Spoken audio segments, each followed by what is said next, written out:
Hi, my name is Simon Hedley, known to my clients and partners as a strategic alchemist and an ultimate connector. I'm a chartered accountant who brings together and bridges the worlds of business philosophy, finance, marketing, optimization, ontology, and so much more. Always focused on one thing, the simple idea that can make the difference to people and projects so we can tip the scales in their favor and get them complete. Pause, Stop, Reset is all about the three little words that can make the difference. They have for me and my clients, and I hope they will for you too. During the show, you'll get to learn about my guests' real-life experiences and the insights and lessons they've learned as they've navigated the resets in their personal and business lives, which you'll be able to leverage yourself. So let's start the show.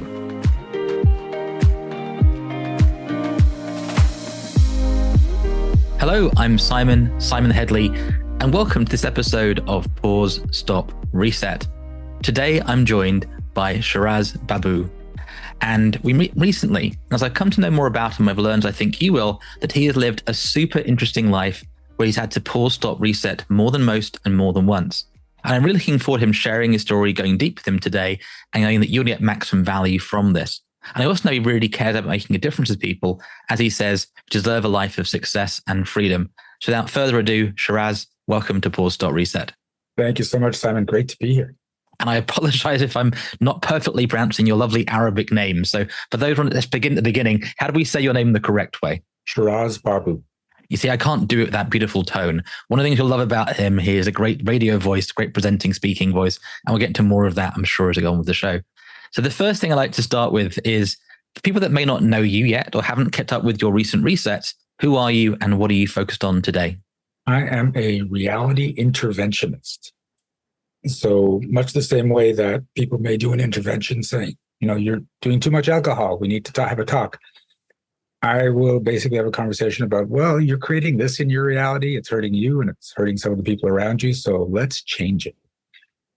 And most people don't realize that they're actually addicted to their current reality. So when you try to change things, you tend to fall back into old habits, that it's not just the habit part, it's actual physical withdrawal you can go through, which is why a lot of people can experience yo-yo income, yo-yo success. You get out of it, you get into withdrawal, and you get pulled back in. So I help people stop doing that so they just get continued better and better results. I love that. And that distinction you have, by the way, of this sort of physical withdrawal is when I hadn't come across from other people. I've been around change work for a long time. So maybe we could just touch on that for a bit and then we'll go on to the rest of the show as normal. So when you talk about the withdrawal being a physical thing, I think you were saying the body gets used to certain chemicals and gets used to that and trying to create more of that. Is that correct? Yeah. So people don't realize that they have a default emotion. So everyone has different emotions through the day, but there's one emotion you have more than any other. And what happens is your cells create receptors for the chemicals associated with that emotion, because every emotion has a distinct chemical cocktail. So let's say you're frustrated all the time. You're trying to build your business. Things aren't going well. There's a lot of frustration. You still got happy moments. There's still stuff going on, but most of the time you're just in frustration. So now your cells have receptors for the frustration chemicals. When you decide, I'm done with this, I want to be happy, I'm just going to start being in gratitude and joy, then you do that, but then those chemicals don't hit your cells. Your cells say, well, where's our fix? We're used to the chemicals for frustration. So they send a signal to your brain that says, find some way to make this person frustrated.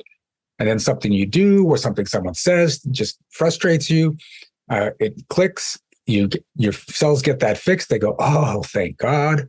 And you think it's just circumstances that put you back into frustration, but you were unconsciously driven to bring yourself back there due to a chemical addiction.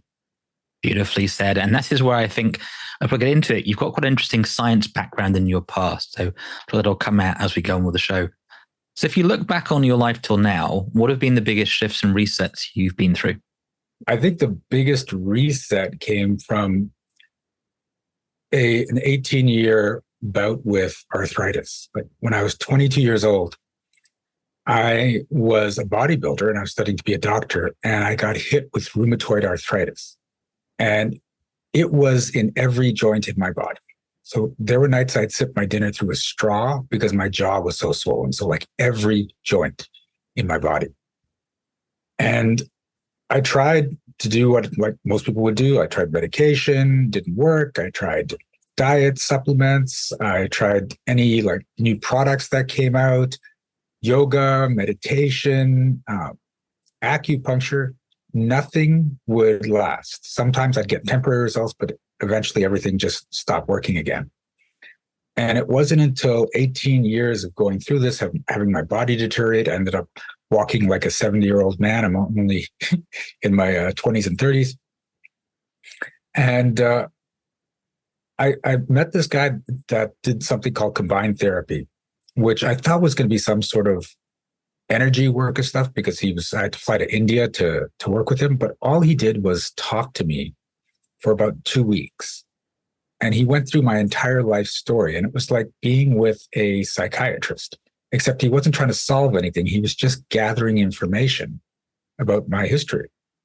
And at the end of it, he said, Shiraz, you believe you're responsible for everyone in your life. I said, no, I don't. He said, I know you don't think you are, but from everything you've told me, you've created this belief that you need to be responsible for everyone. I know I'm a responsible guy, but I don't think I'm responsible for everyone. And what's this even got to do with arthritis? He said, oh, you don't want to be responsible for everyone. Yeah, I said, of course. And he said, if you're lying in bed in pain, you don't have to be responsible for anyone, and you don't have to feel guilty about it. If people see you're struggling to get through your days, they're not going to ask you to take care of them. The arthritis isn't the problem. It's the solution to the problem you're not looking at. That just blew my mind.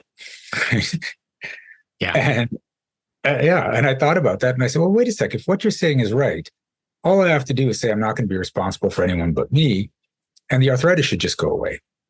And he looked at me seriously and he goes, yes, if you actually believe it deep down. So I summoned my will and I said, I'm not going to be responsible for anyone but me. You know what happened in that moment, Simon? Go ahead. Nothing. I wasn't expecting that answer. Perfect. No, but the next morning when I woke up, I had no pain, no inflammation. I even had more mobility. And I'm freaking out because this has been 18 years trying to get rid of this. And this guy tells me something and the next day it's gone. Now, to be clear, the damage to my body that had been done was still there. And I've been repairing that damage since, and I'm almost back to where I was before I had the arthritis. But in that moment, it was just suddenly the arthritis is gone. And one thing people need to know is when you're determined to get a result, there's a journey to go through. And if you're just looking for the miracles, like that overnight success, they don't tend to show up. I did an 18-year journey to get to that miracle. But now that I know, as long as you're willing to go through the journey, the miracles show. I get miracles starting to show up more and more often in my life. And it's really, really cool. A lot of the people that I talk to that are going through these things, they're all looking for the miracle. I need the miracle. I need the quick fix. I need the silver bullet. But it's that willingness to go on the journey that gets you the miracles. So here I am checking out my body going, what the hell? There was a track that I would be on every day at the place I was staying just to try to keep fit. And I'd just be walking along and I'd be doing my little old man shuffle. And I'd be getting passed by people that are in their 60s and 70s because my body was so bad. But this particular day, I'm passing everyone. I'm passing people younger than me. They're all looking at me going, what the hell? And I'm like, I know, this is crazy. And when I went home, no one asked me to be responsible for them because why would they? It was a belief I created when I was a kid. So that was, when you talk about a reset, like that was a huge reset. And as you say, it wasn't sort of age 10, I read this book and this happened. There was a big journey of you trying everything doesn't work, getting frustrated and having that moment. And even, I love how you said it, like, what happened? Nothing. The next day. And often that, I think, is one of the fascinating things with this world of ontology. Now you've been around as well. And you can hear, hopefully, as you're talking, if you're listening to the man talk here, that he has a lot of grounded experience. I know when I sort of first got to know you, I didn't know what you'd been through. Does that make sense? Not that it matters. But you're actually quite good at being a grey man, as my friend calls it, being a little bit sort of who is this individual?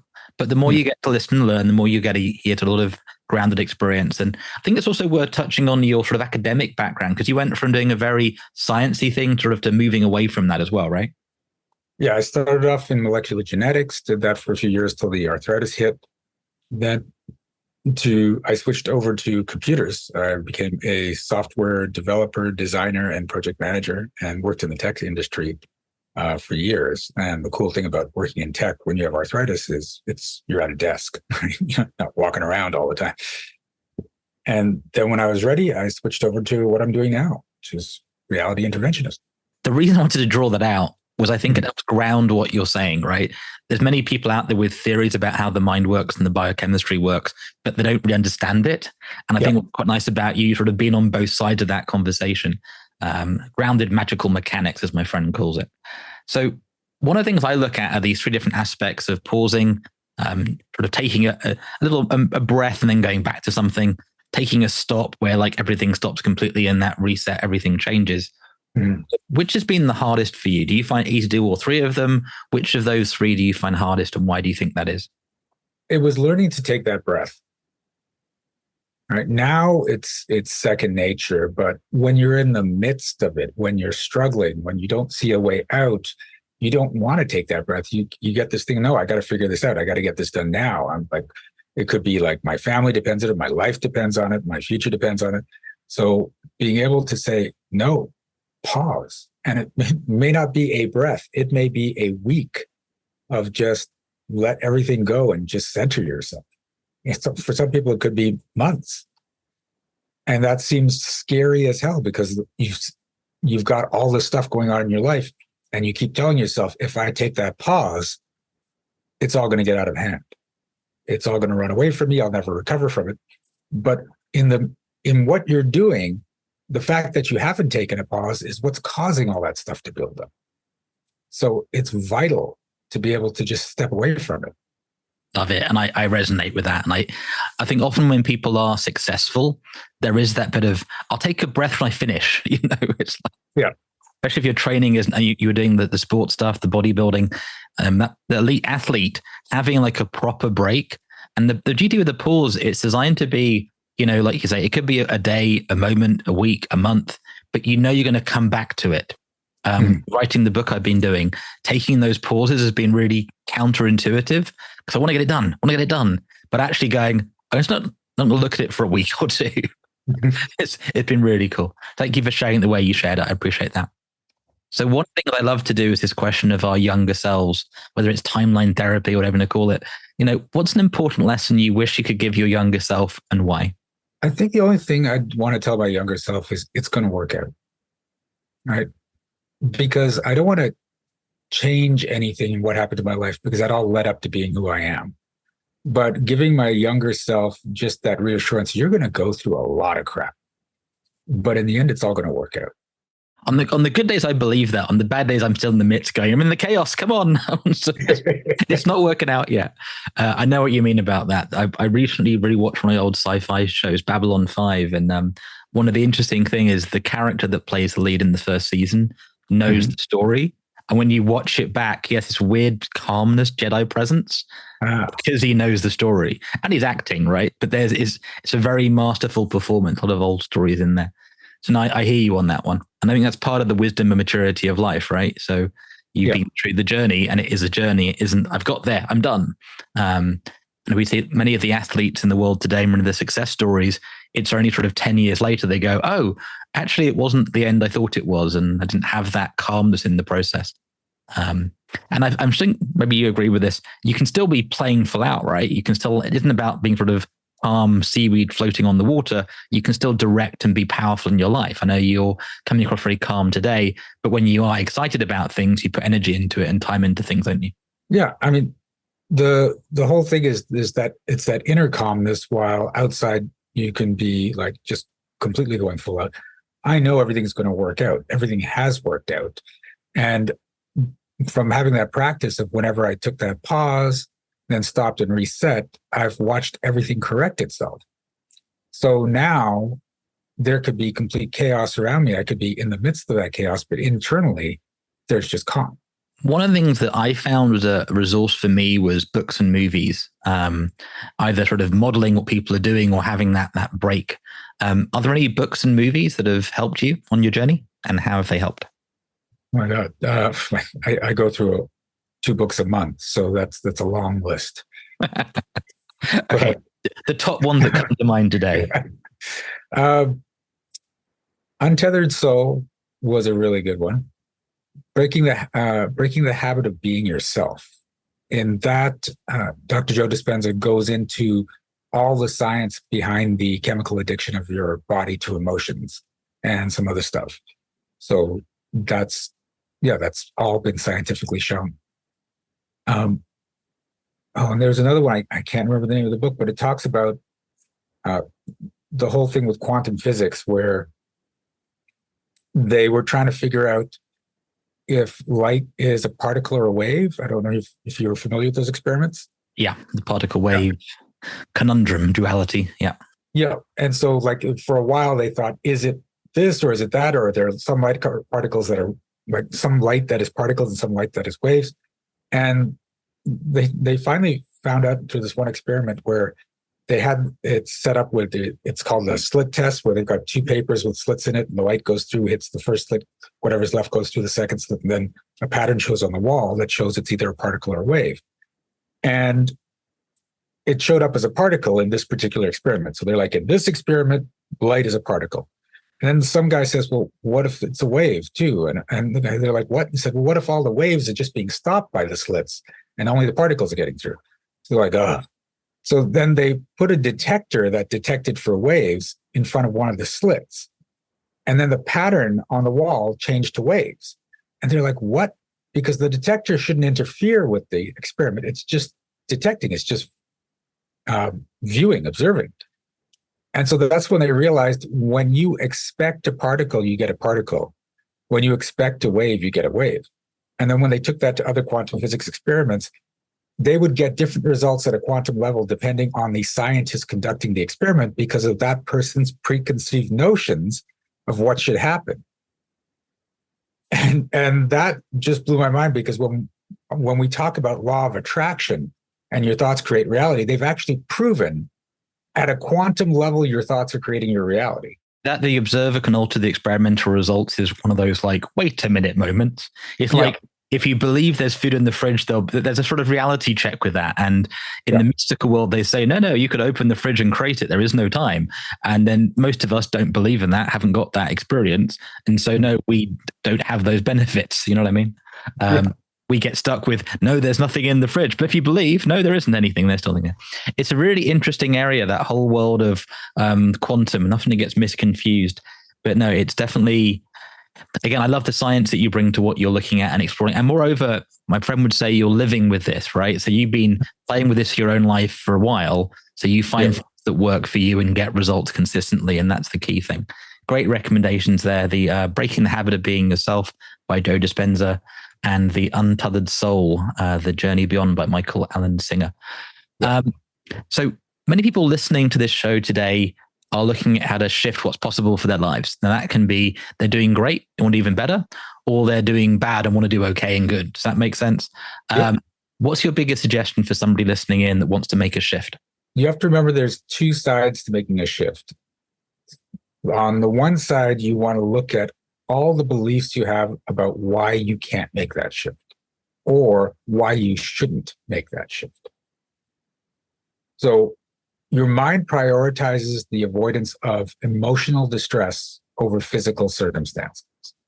So it's looking for what could go wrong and trying to make sure that doesn't go wrong. But most of it, what its focus is emotional. So for instance, let's say, it could be that it's a money issue, whether you're struggling or whether you're doing well, but you want more money. If you have a belief that the more money you make, the more responsibility you have, that's an emotional distress. I've got so much responsibility. Your mind will say, well, let's make sure we only make this much money. If you believe that if you make lots of money, people are going to start asking you for it, and they're either going to try and guilt you into giving them money, or you're just going to be frustrated with them. You won't know who to trust. again, that's emotional distress. So your mind will say, well, let's make sure we don't make that much money. We'll make a certain amount that's safe. So when you start looking at I call them the as long as, right? I'd like to have the success as long as this doesn't happen. I'd like the money as long as this doesn't happen. I'd like a great relationship as long as this doesn't happen. Every as long as is I don't want this. So when you start looking at those and realize, okay, you know what? That's something you want, you have to be willing to deal with without going into emotional distress. Then you break the block. And so those things start to come up. The issue is a lot of times you can't figure out what all the as long as are for you, all as long as's, I guess. The other side is building your mental muscles. So in order to create what you want, you have to create new habits. But new habits can be hard from a physical point of view. So when you start doing it from a mental point of view, things can change faster. So what I mean by that is imagining yourself being that person you want to be, but using your imagination in real-time experiences.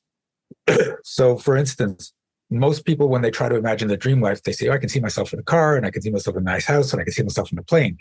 But your mind doesn't work that way. It gets that those are just snippets.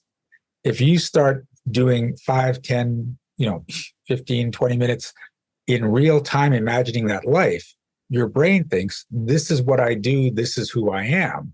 And it starts to rewire your neural pathways until that is what you do and who you are. So the minimum to hold that kind of a thought is 30 seconds. And the issue is most people can hold a thought for 7 seconds or less. So that's why a lot of people try to do these manifestation games and affirmations and stuff, but it doesn't work because you're not holding that thought long enough. And the other thing is you have to hold that thought with the emotion that comes along with that situation. So if you're sitting there going, oh, I really wish I was rich, and I'm imagining I'm rich, I hope this works, I hope I'm rich. That's not the space you want to be in. But if you see yourself, heading up a meeting with your team, which is now 30 people, and you feel so good about it, and you're explaining to them what the next leg of your business is, your mind's like, oh, this is who I am. And if you practice that on a regular basis, your neural pathways get rearranged, and suddenly you start to become that person. I did this on a very physical level in that in April, I was on vacation, and there were some pictures that came back afterwards of a bunch of us in Cancun, and I saw how big my stomach had become. And I was like, oh my God, when did I become that fat? So I decided, okay, I need to work out, but I had no motivation to go to the gym. So I do walks regularly every day. I do 2 or 3 walks each day. And so on one of the walks, I just imagined the entire walk. I was just imagining myself at the gym in real time going through the gym workout. After about a month and a half, I started to actually crave workouts because I'd been working out in my mind for a month. My neural pathways are saying, this is who you are, what you do. And then I just started working out.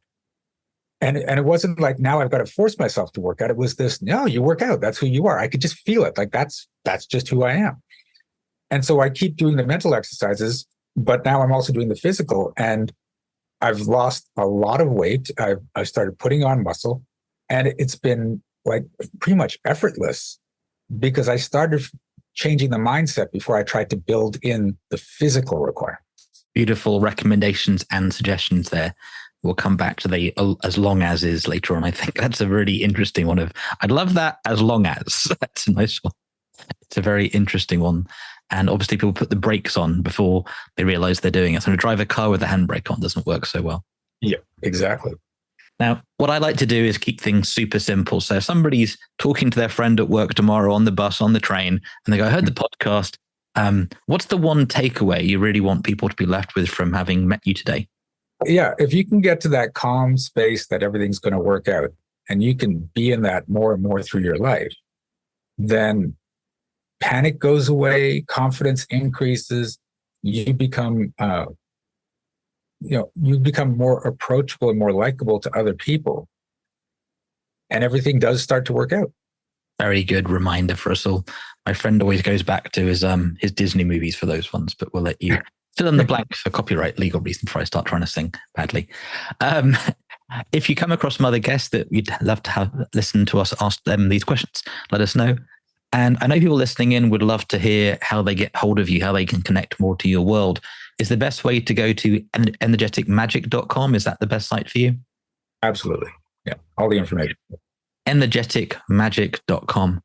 And before we wrap up, any sort of final thoughts, final words you want to leave us with before we wrap up the show for today? Don't be afraid to be the happiest person in the room. I found a lot of people, when you're really happy, they get uncomfortable because they're not used to that level of happiness. They might say, what drugs are you on? What's wrong with you?